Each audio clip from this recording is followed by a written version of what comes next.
Halo semuanya, Assalamualaikum warahmatullahi wabarakatuh. Perkenalkan, nama saya Haris Ihsan. Saya merupakan mahasiswa Universitas Negeri Surabaya, Fakultas Ekonomika dan Bisnis di Prodi Manajemen. Jadi, pada kesempatan kali ini saya akan mempresentasikan hasil analisis dengan judul Analisis Karakteristik Mahasiswa Prodi Manajemen 2025 berdasarkan domisili dan jenis kelamin. Tujuan dari analisis ini adalah untuk mengetahui bagaimana distribusi mahasiswa berdasarkan dua variabel utama, yaitu jenis kelamin dan domisili tempat tinggal. Apakah berasal dari Surabaya atau luar Surabaya? Melalui analisis ini, kita dapat memahami gambar umum karakteristik mahasiswa yang nantinya bisa menjadi dasar untuk pengetahuan kita semua. Selanjutnya, saya akan masuk ke hasil pengelolaan data yang telah dilakukan menggunakan metode tabulasi silang atau cross-tab.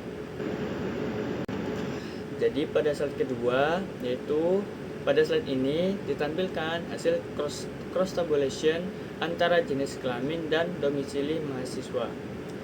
Dari tabel tersebut, kita dapat melihat bahwa jumlah mahasiswa laki-laki yang berasal dari luar Surabaya adalah sebanyak 66 orang, sedangkan yang berasal dari Surabaya sebanyak 48 orang, sehingga total laki-laki adalah 114 mahasiswa. Sementara itu, jumlah mahasiswa perempuan yang berasal dari luar Surabaya adalah 127 orang, dan dari Surabaya sebanyak 75 orang, dengan total keseluruhan perempuan mencapai 202 mahasiswi.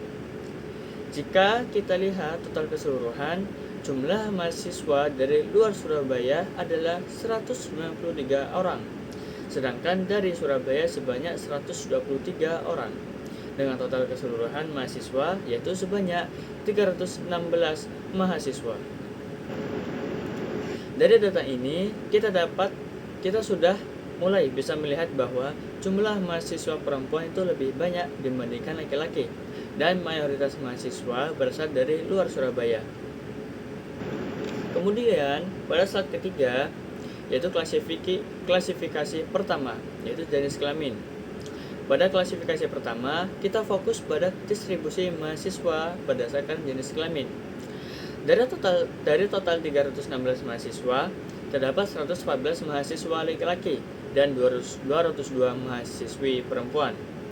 Jika kita ubah ke dalam bentuk persentase, maka mahasiswa laki-laki itu sebesar 36%, sedangkan mahasiswi perempuan yaitu mencapai 64%. Hal ini menunjukkan bahwa posisi mahasiswa di program studi manajemen tahun 2025 didominasi oleh perempuan.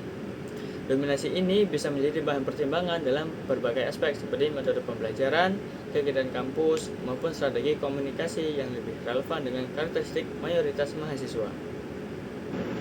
Kemudian pada slide keempat, yaitu klasifikasi kedua, yaitu domisili. Pada klasifikasi kedua, yaitu berdasarkan domisili mahasiswa. Dari data yang ada, jumlah mahasiswa yang berasal dari Surabaya adalah 123 orang, sedangkan yang berasal dari Surabaya mencapai 193 orang. Hal ini menunjukkan bahwa mayoritas mahasiswa berasal dari luar kota Surabaya. Jika kita lihat lebih detail berdasarkan jenis kelamin untuk mahasiswa laki-laki, terdapat 48 orang dari Surabaya dan 66 orang dari luar Surabaya. Sedangkan untuk mahasiswa perempuan, terdapat 75 orang dari Surabaya dan 127 orang dari luar Surabaya. Dari sini kita dapat menyimpulkan bahwa baik pada kelompok laki-laki maupun perempuan, jumlah mahasiswa dari luar Surabaya tetap lebih dominan. Hal ini bisa menunjukkan bahwa program studi ini memiliki daya tarik yang cukup luas hingga keluar daerah dari Surabaya. Kemudian yang slide 5 yaitu penutup. Sebagai penutupan dapat disimpulkan bahwa karakteristik mahasiswa program studi manajemen tahun 2025 didominasi oleh mahasiswi perempuan dan mayoritas berasal dari luar kota Surabaya. Temuan ini menunjukkan adanya keragaman latar belakang mahasiswa yang dapat memperkaya dinamika pembelajaran di dalam kelas.